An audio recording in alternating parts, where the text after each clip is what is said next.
Okay, I think I heard something. Oh, can you hear me now?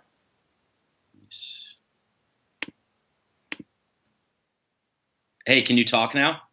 Can you hear me? Yep, I Oh, can hear you. perfect. Great. Okay, awesome. Yeah, I, I think it was something with my settings actually, because uh, sometimes I use a microphone. I don't have one today, but yeah, oh, yeah, yeah, I have that same issue sometimes. Um, yeah, I actually bought this new mic and then I dropped it and now it doesn't work. So sucks. I'm just using my laptop. But anyway, how's it going? pretty good, man. How are you doing? I'm good. I guess I mean the recording's already rolling. It just kind of starts, so I guess we can just kind of start from here. Uh, Excellent. yeah, Yeah, thanks for having me. So this is very exciting. I like that you're doing this new endeavor. Much good luck to you. You know. thank you. Yeah. Um, yeah. So, I mean, just a warning, you might get a lot of followers. I got 6 subscribers since yesterday, so just watch out. Um, I'll so, anyways, this have to is, get an assistant to handle all that. yeah, yeah, yeah, the Liam bump. Anyways, so this is Mike Brancatelli. He, according to Twitter, he is a voluntarist who does not go by the word voluntarist. Instead, he chooses for voluntarist, so we can talk about that. He's a psychonaut, an explorer. He's the host of Micadelic and the co-host of Part of the Problem, to which I am a paying inner circle member. So, um, I guess the first question I have is, how did you become a libertarian? Because you run a libertarian podcast, so how did this all get started? Yeah, that's a good question. Yeah, I kind of when I graduated college, I it was like very hard for me to like kind of get a job, and I think it was around, yeah, it must have been, it was 2008, and that's exactly around the same time that, like, the economy was in the toilet, right? Right. Like everyone was just like, oh, the economy is falling apart. Yeah. I knew nothing. Like I absolutely knew nothing. You could have I was pretty much apolitical. Mhm. I definitely was an Obama supporter. Didn't vote for him, but I was definitely like on the bandwagon of that, because I was like just uninformed. I just like I got most of my information from like CNN. Like 30-second snippets or whatever, and so I'm like, hey, yeah, this guy sounds like he knows what he's talking about. I'll just listen to that, and you know, much like a lot of people, when they graduate college, you're kind of smacked in the face with like the real world. You're like, oh, there's more to life than just this liberal fantasy world that we get at these colleges. Yeah. There's like, all of a sudden I'm getting taxed and all this stuff. So, like, what is this stuff? Yeah. Uh, so a friend of mine recommended that I read a book by this guy Peter Schiff. Mhm. So I read his book, like how an economy grows and why it crashes. So I Mhm. was interested. Like, I was like, how come I can't get a good paying job? I did all the things that they told me to do. I went to school, I got a degree. Pretty much, I didn't really want to do that, but they told me to do that, so that's what I did. Right. And it's not really working out for me. And I was like, why is it not working out? I don't understand. So I read this book, and it kind of blew my mind.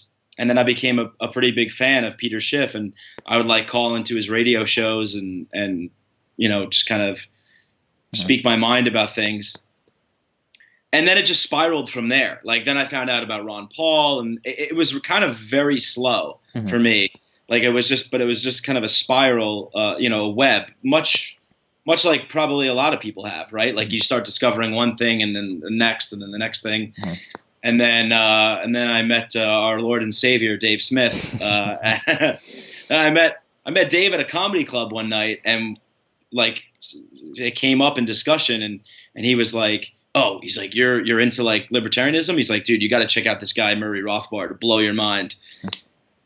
Then I read that, and I was like, I was hooked. It was over after that. So Yeah. Yeah, that's interesting. So you came in through Peter Schiff. I love Peter. Peter's awesome. So how did that line up with Ron Paul's 2008 campaign? Was that kind of before that got rolling, or after? Did you find out about Ron Paul after the fact, or how did that work? yeah, I found out about Ron Paul after the fact. Like, I remember I was visiting a friend of mine in Arizona, and and we were talking about like the election and what was going on, and he's a black dude, and I was like, yeah, so Obama, right? And he was like, nah. He's like, I'm for this guy Ron Paul, and I was like, who's that? So that was like my first kind of introduction to him, and then I slowly started to kind of find out about him throughout the years like that went on. I mean, right.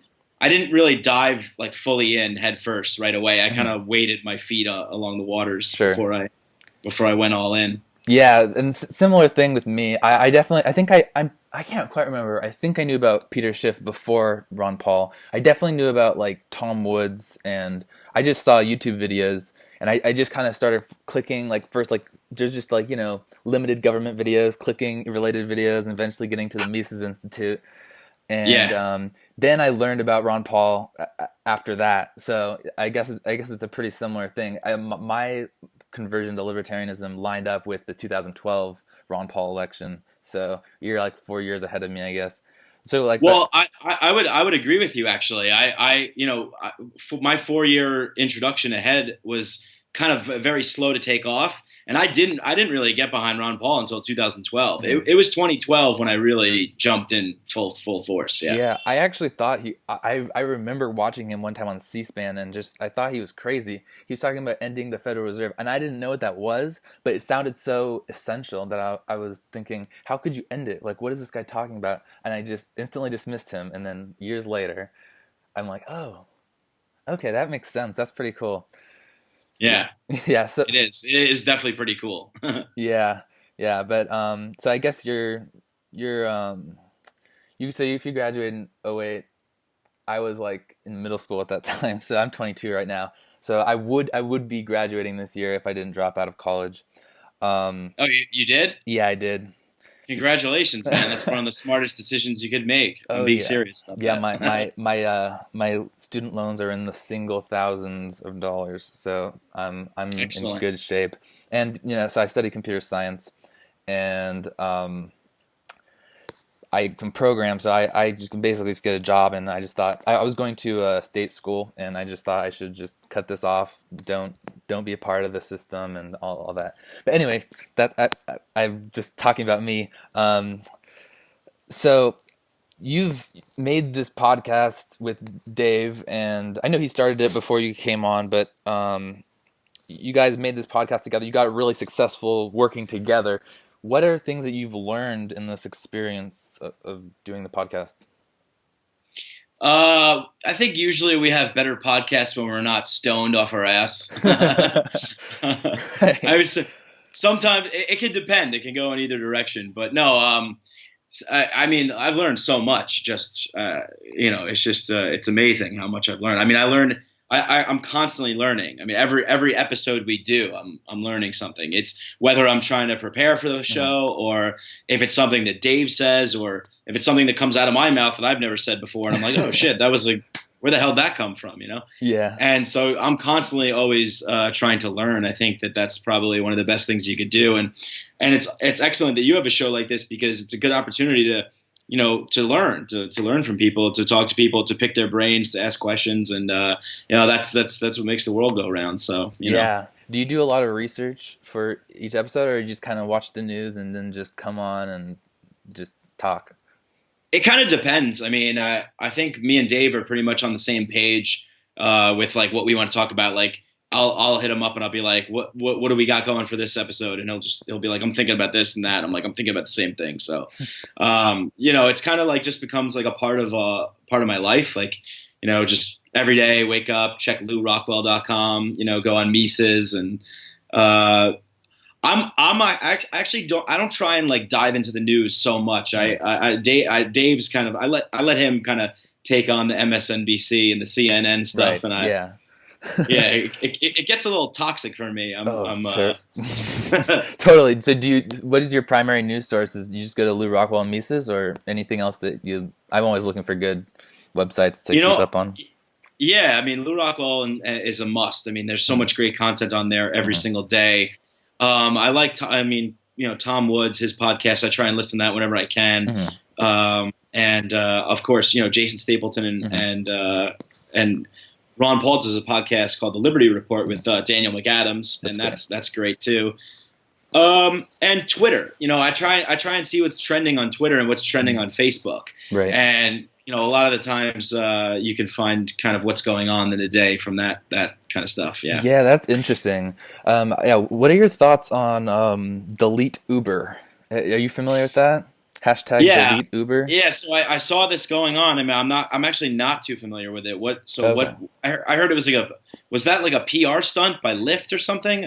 Someone. Yeah, so I don't entirely understand it because I didn't again, this stuff it kind of drives me a little crazy sometimes, so I didn't necessarily look into it too deeply. But what I think it is there's so much stuff to keep on top of. It's not like.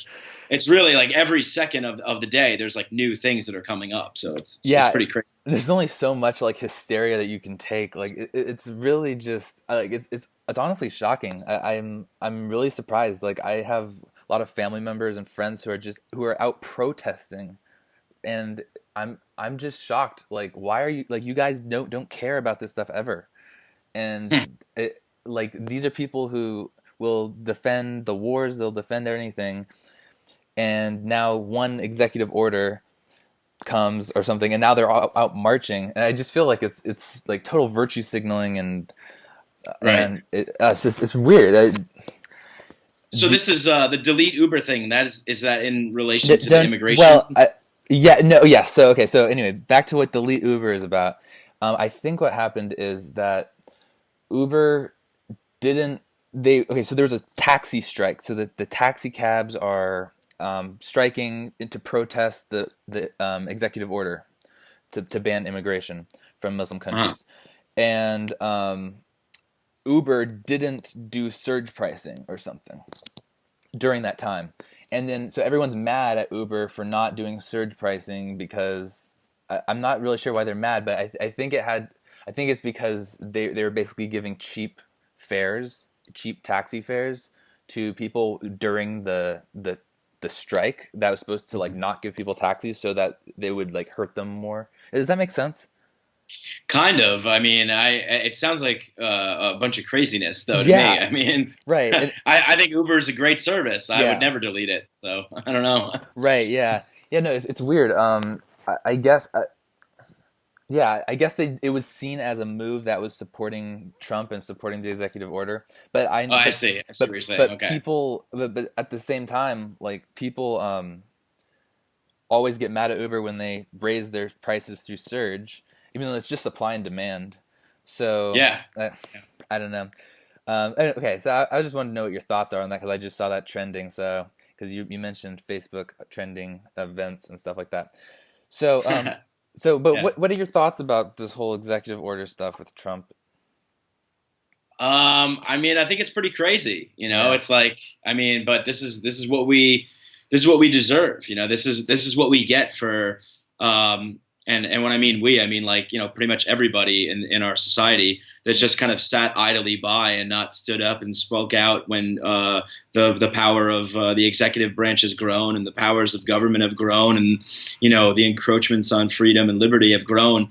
It's where were they during the Obama administration? Where were they for the past 8 years while the growth of government has exploded? And it's I think it's we're definitely reaping what we sow from this. So the precedent has been set, the tone already has been set, and Trump is taking advantage of it to its fullest capacity. Yeah. Do you think there's any merit to the argument about that it does any good? The immigration ban, or the executive order for the immigration ban? I guess the effect. Yeah, the immigration ban in general. Yeah, I mean, so from what I understand, this is a 90-day ban while they figure out a process to implement some kind of extreme vetting process, right? Mm-hmm. I mean, I don't think it's the worst thing in the world, and we talked about on the podcast yesterday. It's where are your priorities at? Where's everybody's priorities at? It's you saw these people at the SAG Awards, screaming at the top of their lungs, these rich millionaires that live in gated communities and, play pretend for a living, screaming at the top of their lungs, talking about this immigration thing. Well, a girl was shot in the neck and bled to death for 2 hours. Mm, In Yemen, we've been raping and pillaging and devastating foreign lands, and I think that really needs to kind of seep up to the surface and take precedent before anything else does. yeah. And there's got to be some kind of understanding that that our imperial might has been totally in that region, and a lot of what has happened has been the result of the American empire. So, I think that all the countries that are on the list that have been banned are countries that we've been interfering with and that we've Mm-hmm. been meddling with and that Mm-hmm. we've been bombing. Mm-hmm. So naturally, there's terrorists that are arising out of those countries. So it's like, well, what do you do? What's the solution? I happen to like Ron Paul's solution. Mm-hmm. I posted an article today about his solution to that. About if you really want to end the trouble that comes along with immigration, or the trouble that immigration brings. End the foreign wars, bring our troops home, end the drug war, so you prevent people from crossing the border and all that stuff. Mm-hmm. And and just I'm having a Rick Perry moment right now. There's another one. Yeah, I saw that post that you posted. I don't remember. Yeah, it was a third thing. Yeah, there's three things. I remember that. It was the Department of Energy. That's what it was. No, it's a better solution to the wall, but I think you can apply it to everything. So it's removing the welfare magnet that attracts people to come over and stuff like that. So yeah, but yeah, but that's interesting. I agree that we need to pull out, but let's take the argument that people often make about immigration, and so a lot of people say, okay, well, since we have immigration, we need to have border security, we need to have immigration controls because wait, I might have said that wrong. Because we have welfare, we need to have border security and immigration controls because otherwise people are going to come here and get our welfare. So so you could say, oh, we'll just end welfare, but then they say, well, that's not viable politically. So the best strategy from here is we can get border reform in. So let's tighten up immigration. So do you think that there's any merit to this given that same argument? Or actually, what do you think of that argument for closed borders? The argument for closed borders. The argument seeing that given that we can't repeal the welfare state, Right. The best thing to do, because I see that this is a similar thing, because you're saying the best thing to do is to bring the troops home and the drug war, etc. But Right. that's not very politically viable, and so a lot of people are saying that the executive order, these tighter immigration controls are good because it's not we're not likely to end the wars, and we're not likely to end the welfare state and end the war on drugs. So let's just do what we can, and let's just stop people from coming in. What do you think about that? Yeah, I mean, I automatically hate that because I think that it's that's such a defeatist attitude. It's like, well, we can't end the wars. I mean, we can't stop murdering people. What are you, crazy? That's our pride and joy. That's what built this country. It's like, no, we can kind of do that. It's pretty simple to do, I think. Yeah. But where there's a will, there's a way. There has to be a will to do that. I think people have to be kind of informed enough to make that decision in order to kind of push for that kind of change. Yeah. But yeah, I mean, look, I think maybe it solves a temporary problem. I think there's maybe that temporary solution, but this is not a long-term solution. Mm-hmm. I mean, it's not a viable solution. I don't think shutting down, when you close off borders, it's not just about restricting people from entering, but it's also restricting people from leaving too, because you set precedent for that. It's like, well, what will come next? Now, all of a sudden we're going to hear well, U.S. citizens are not allowed to travel to this place, that place, or this place. And then we're going to be dictated about how our free movement. But I do think that that is kind of a temporary solution, for right now. I mean, just kind of making sure that happens, to have some kind of process. Of course, ultimately the anarcho-capitalist position is that there should be no everything is private property. Right. So this whole thing of arbitrary lines and state solutions and centralized authoritarian solutions are just ridiculous anyway. Yeah, no, I agree. I personally don't think that there's any need for anything, even in a temporary term. But I've just seen this argument a lot, so I just wanted to see what your thoughts on it were. So Yeah. what would you okay, so let's say I'm just, walking down the street, or no, I'm at Thanksgiving dinner with my family, and they are all mad about Trump for doing something that is unlibertarian, like whatever, bombing a child. Okay, and then but I find myself. Oh, that's a bad example. It's a really bad example. Let's say just the immigration control thing. Because that's really the only thing he's done so far. Or the 20% tariff. That's not a good thing. I don't like that. So the 20% tariff he proposed, say they were against that for some reason. Okay, so now they go, oh, Trump is terrible. Trump is terrible. They keep ragging on about it. But I feel the need to push back on them, not because I disagree with the principle, but because I feel like they don't deserve the right to like criticize him because they've been so wrong in the past about Obama and whoever else. And what would you recommend is like the right way to approach that situation where you want to defend Trump because you don't like the people criticizing him so much, but you don't want to compromise your libertarian values? Yeah. Yeah, it's interesting. I mean, I would just take things. I would take a step back, maybe, and not necessarily not necessarily address things in terms of like the individual who is inhabiting the office that of the presidency, and I would kind of maybe just speak to them in terms of things.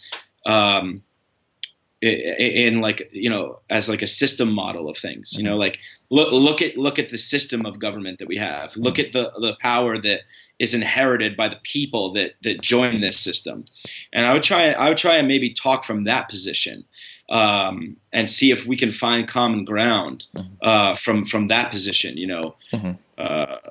So yeah, and as far I wouldn't. I don't know if I would be defending Trump necessarily, but I mean, I would always try and take a look at things that people have said and done that are good and positive, and make sure that I communicate that properly to the people that I'm speaking with, and make sure that I also in the same conversation highlight the negative things that they've done. But I think always bringing it back to the central point of this kind of belief and authority that we have, this power that we allow people to inherit and to have over us, is the inherent problem with this entire situation, and try and kind of, make that argument, which it's not easy to do. Right. I mean, it's not an easy task. Yeah. So you have a uniting kind of approach, like you want to get everyone to come together and agree on principles.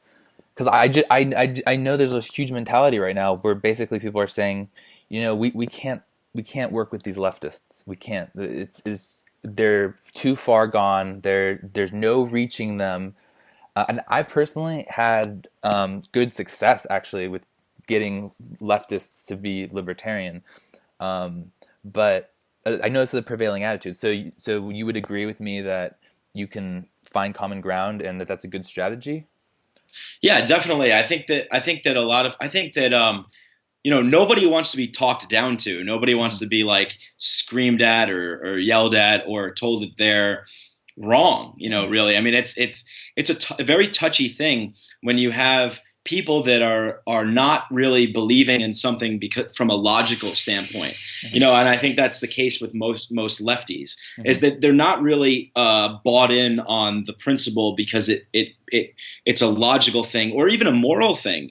I think they think it might be a moral thing, but they don't really understand the intricacies of what that means. They're purely emotional based. They're really just on their team, and they've made their decision to be on that team. And once they've identified with that position, everything becomes rationalizing and justifying for that side.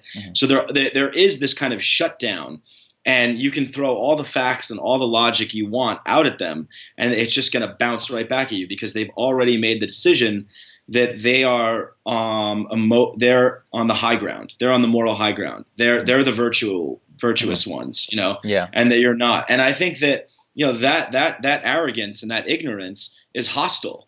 It's very hostile. So the natural reaction is to approach that with like a hostile attitude and be like, I'm going to dissect everything that's wrong with you, and I'm going to smack it down.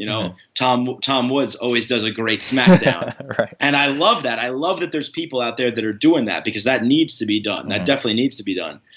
But I think my approach is trying to kind of like understand where they're coming from psychologically. I think one of the a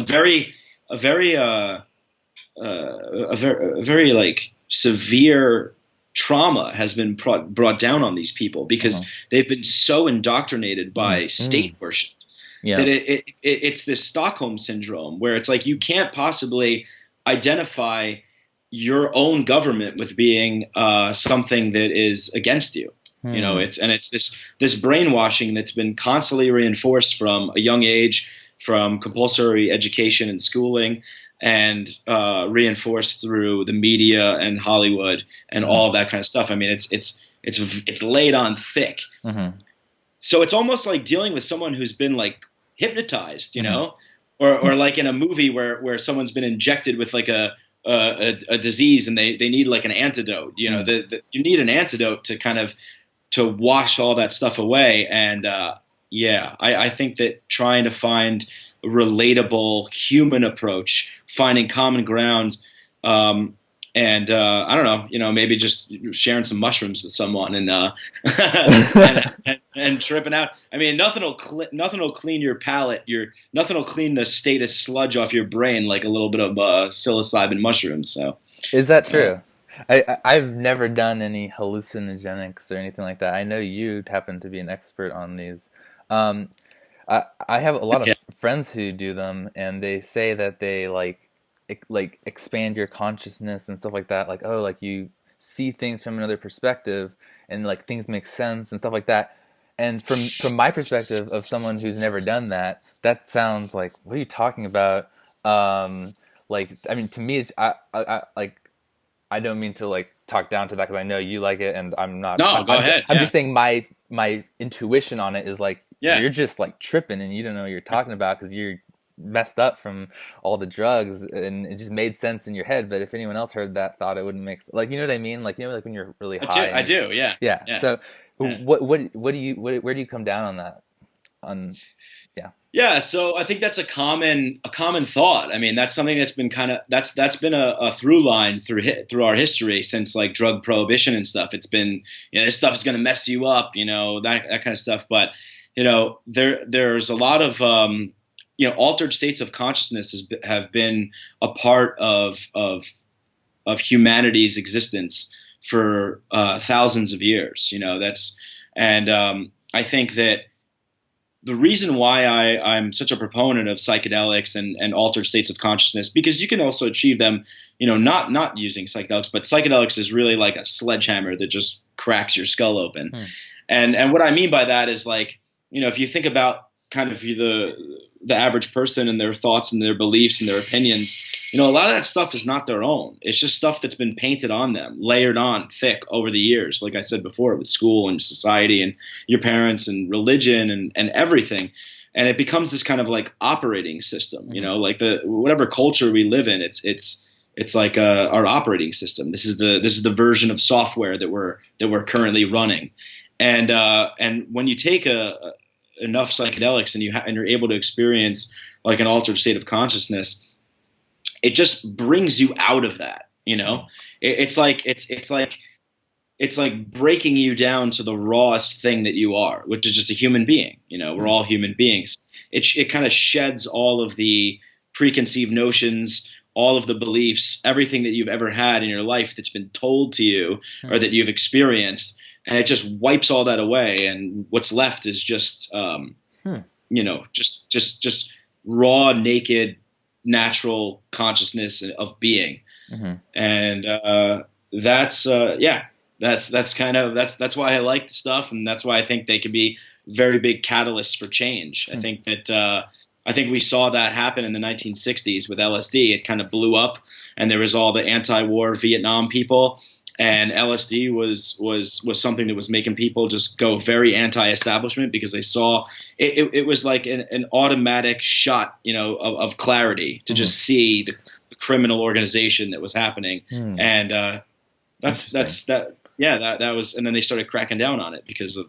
that. But yeah. Oh, really? So so you attribute the crackdown on LSD, like from a legal perspective, to the effect that it had on perception of government?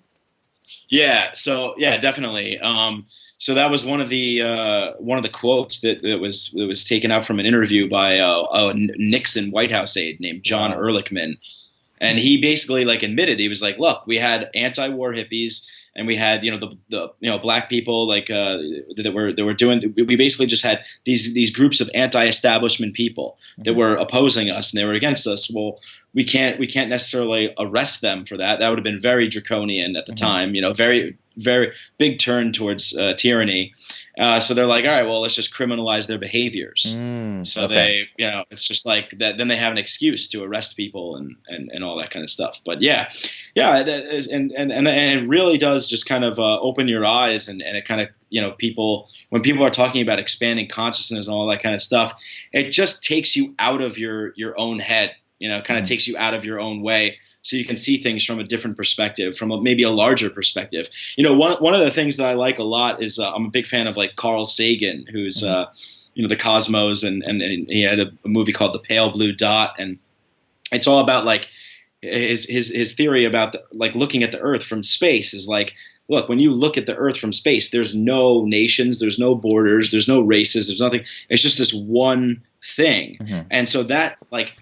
We had never seen that before, before the 1960s, before people were launched into space. And that perspective, that photograph of the Earth from space was like a mind-blowing thing, at the time. Yeah. So it's all about kind of just shifting perspectives and thinking in a different way and cleansing yourself of the cultural conditioning that's been thrust upon you. Yeah. Is there a particular drug that you think is like the holy grail of psychedelics?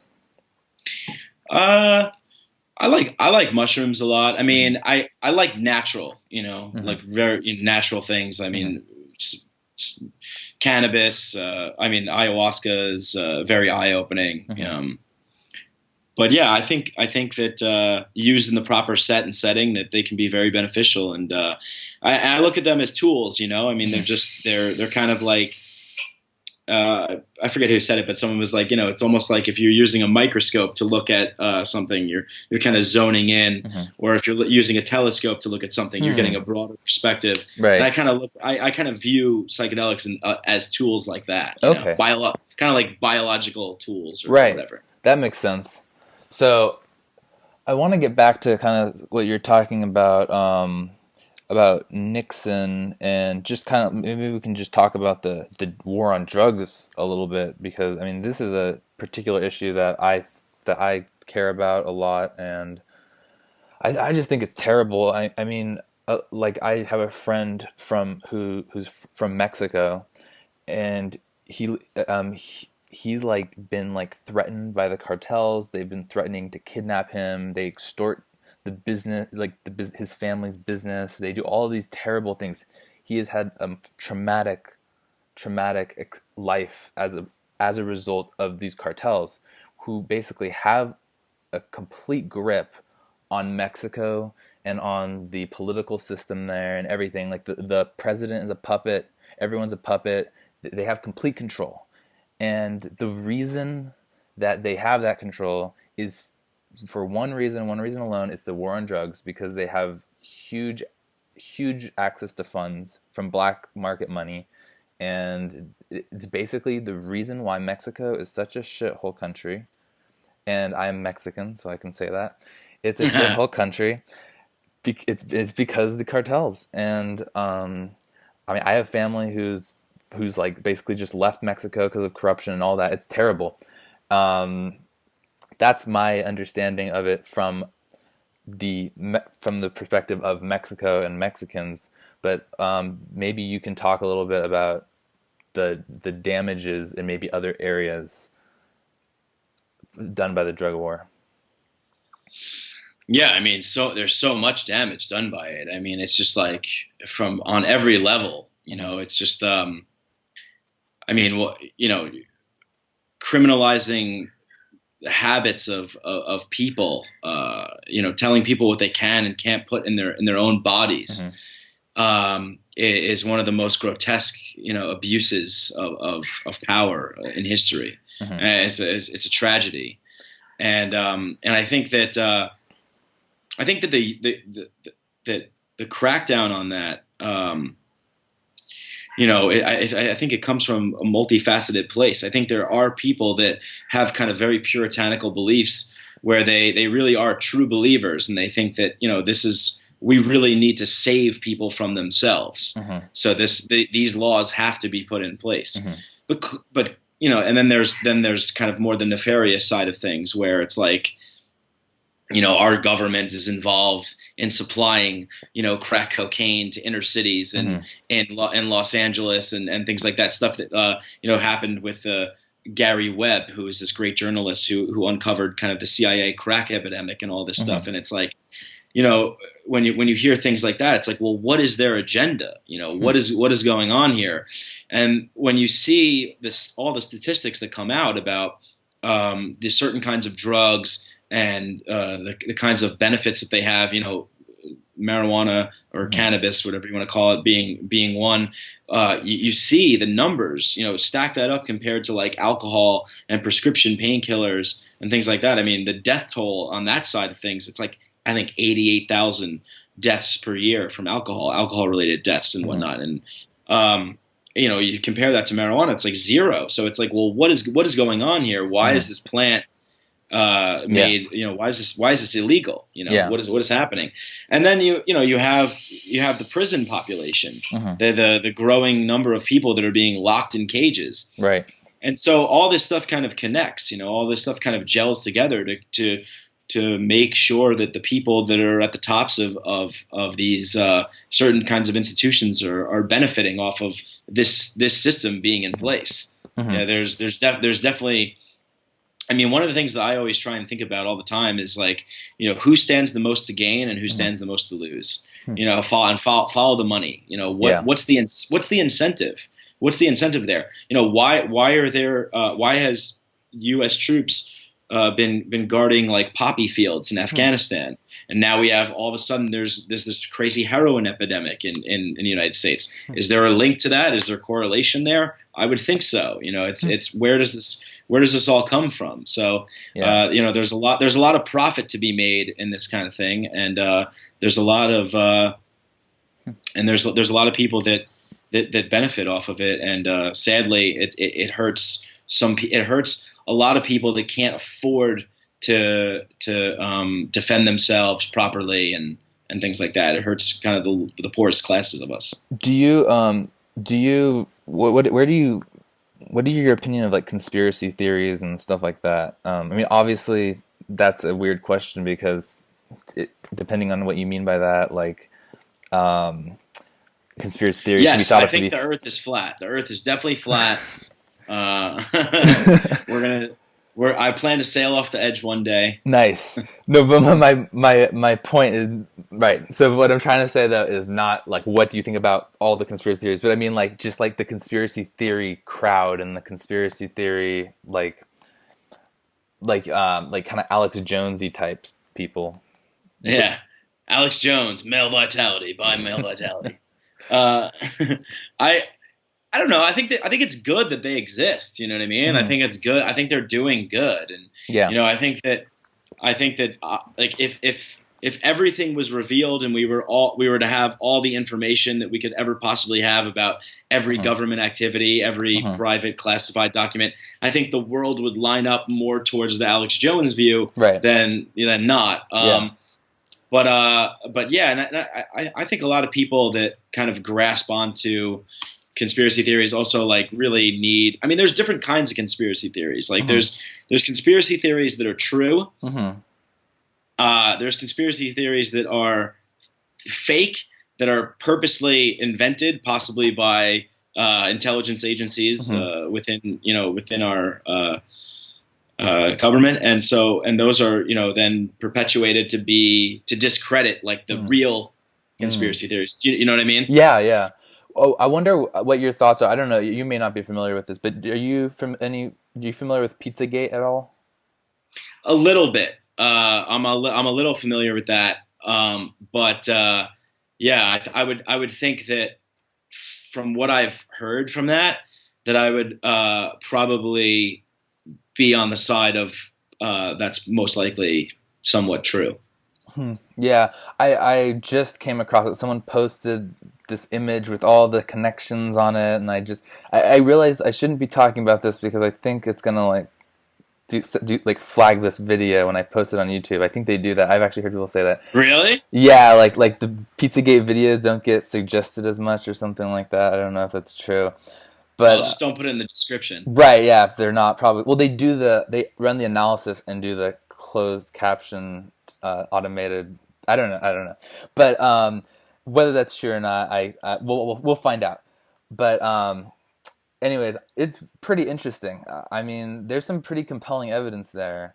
But at the same time, I just feel like maybe it's just a bunch of people just overanalyzing everything and coming into creating connections that just really, I mean, even though they seem solid, the amount of, I don't know, just like crowd wisdom that had to go into it, like just makes it's really actually just a bunch of bizarre connections. Like if you have enough people looking for evidence through a big enough data set, you're gonna find things that add up to a conclusion, but you're not looking at the other side of it.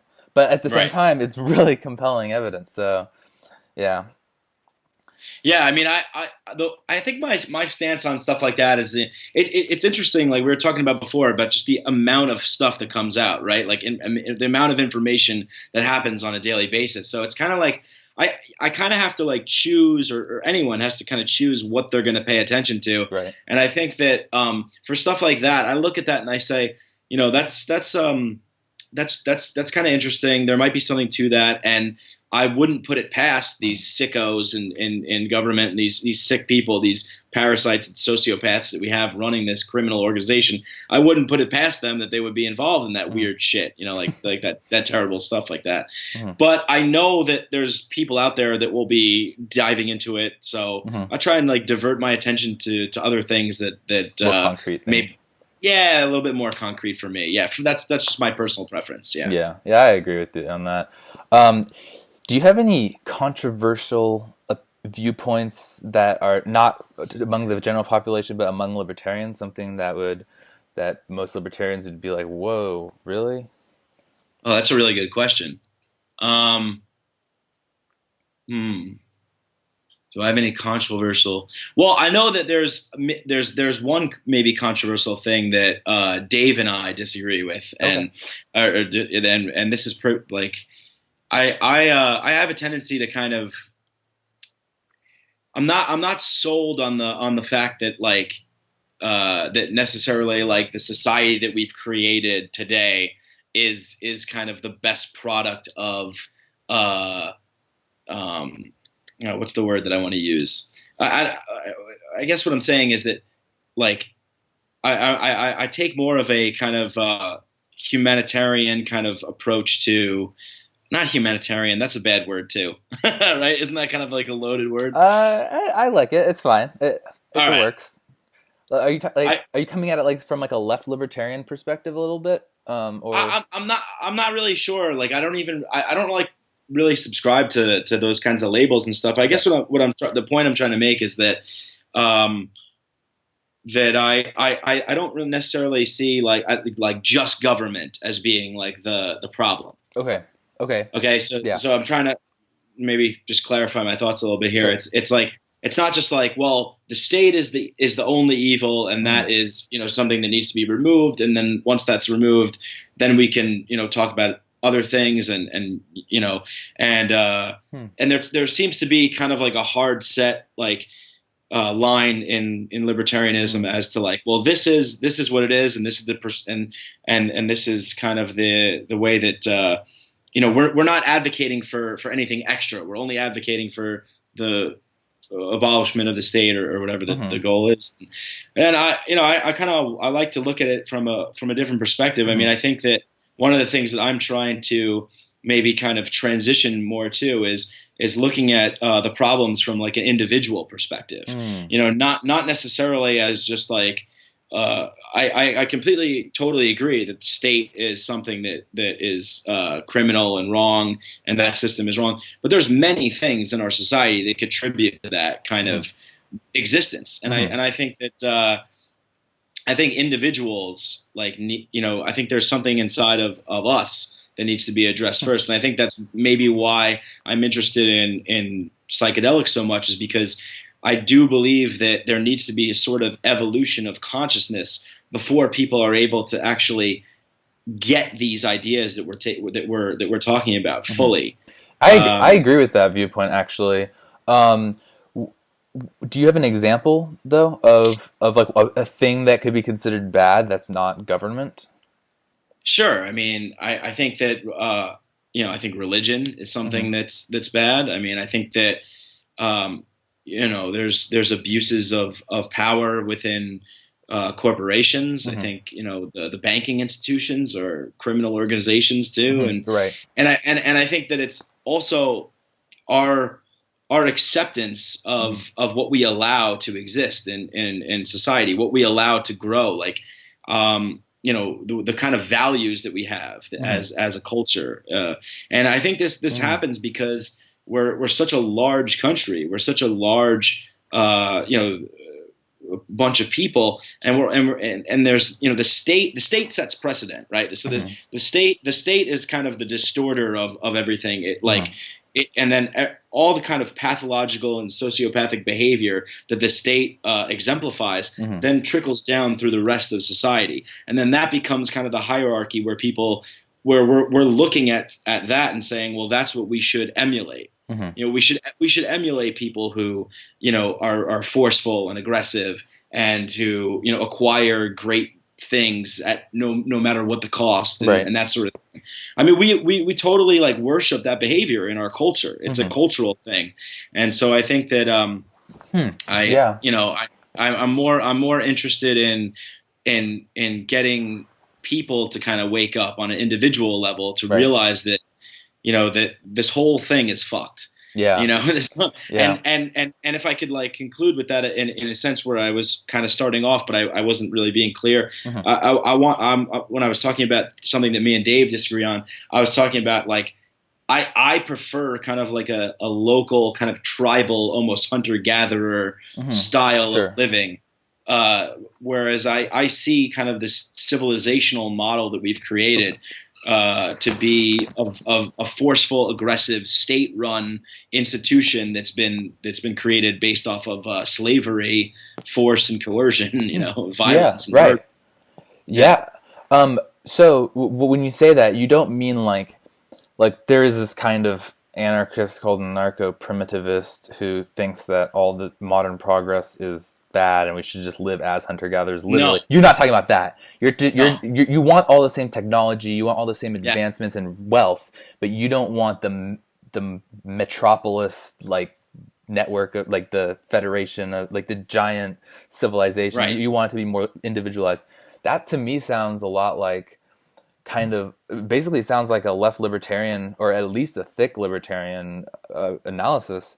I mean, I just interviewed Sheldon Richman, and he was basically saying how the term capitalism comes from the term capitalist, because it used to be that the system of capitalism favored the capitalist, meaning the capital owners, the business owners, the wealthy aristocracy, and basically how it all started was I don't know this too well, but I believe like say take England as an example, the royalty basically took up a bunch of the farmland, which forced all the farmers into the cities, and then basically it it was a huge property rights violation, and it forced them to take these factory jobs, and which spurred the Industrial Revolution.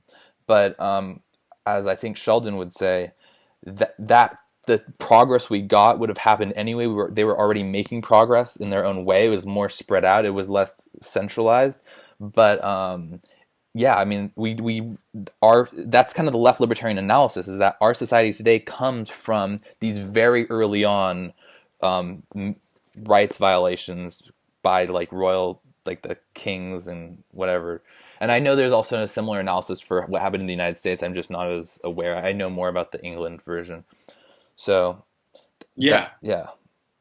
Yeah, there's this book I love called Future Perfect by this author Stephen Johnson, Okay. and he talks about kind of like where we're. I love, technology is the greatest thing ever. So I'm like totally for 100% free markets, technological innovation, in a full voluntary society, and I think that's kind of inevitable into where we're headed. Like I think that as long as we're allowed, as long as we have the freedom to have a somewhat free market economy, because we don't have a totally free market economy, but as long as we have that, our technology will make the state obsolete. Our technology will make kind of this system, this archaic system of governance. It's like, at the end of the day, it's like, what are we talking about? We're talking about what's the best way to organize society? What's the best way for people to get along? What's the best way for people to live like a happy, peaceful, prosperous life?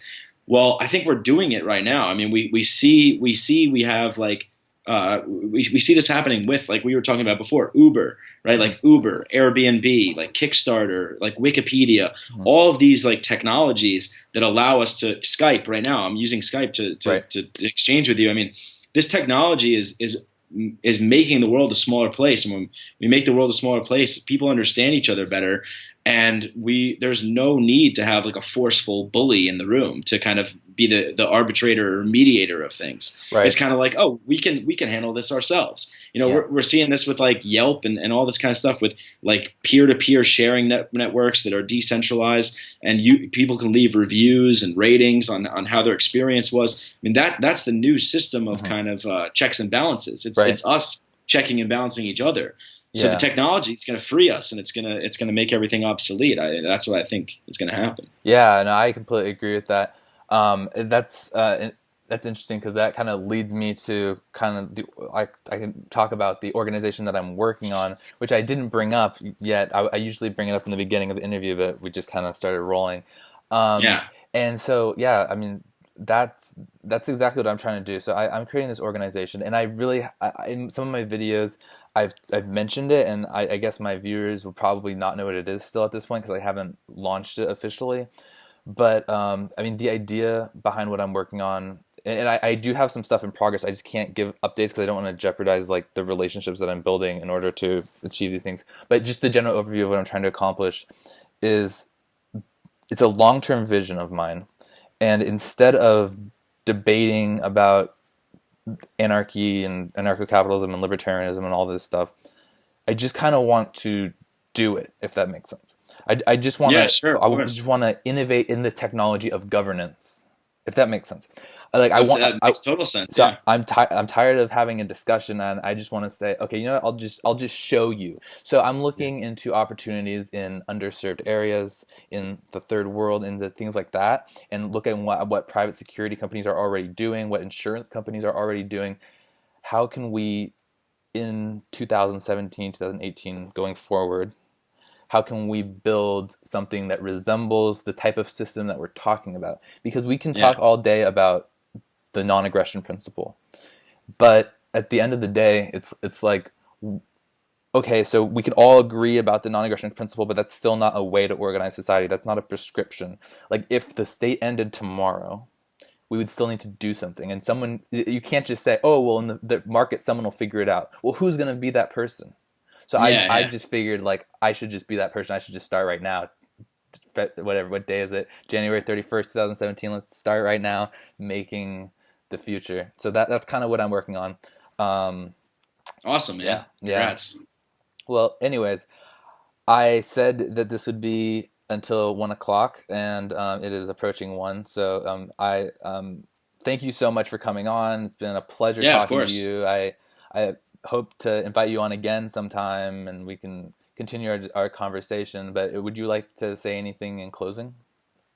No, I mean, I'm really happy. I mean, you mentioned you're 22, you dropped Yeah, out of college, and you're yeah, starting this thing on your own. I mean, and nothing makes me like happier than like hearing that. Like I love to know that there's people in the world that are taking action, that are doing things, and that are communicating the message of libertarianism and peace and freedom, and actually trying to implement it into the fiber of our society. So congratulations to you. Thanks for having me on, yeah. and good luck with everything. Yeah, thank you. It's just when you know you agree to come on my podcast, it just really helps me out, and I can practice talking in front of the camera. I can talk about ideas, you can learn stuff, and it's just great. So I really appreciate it. It's really helpful to me, and yeah, Thanks again, Liam. yeah. Talk to you later.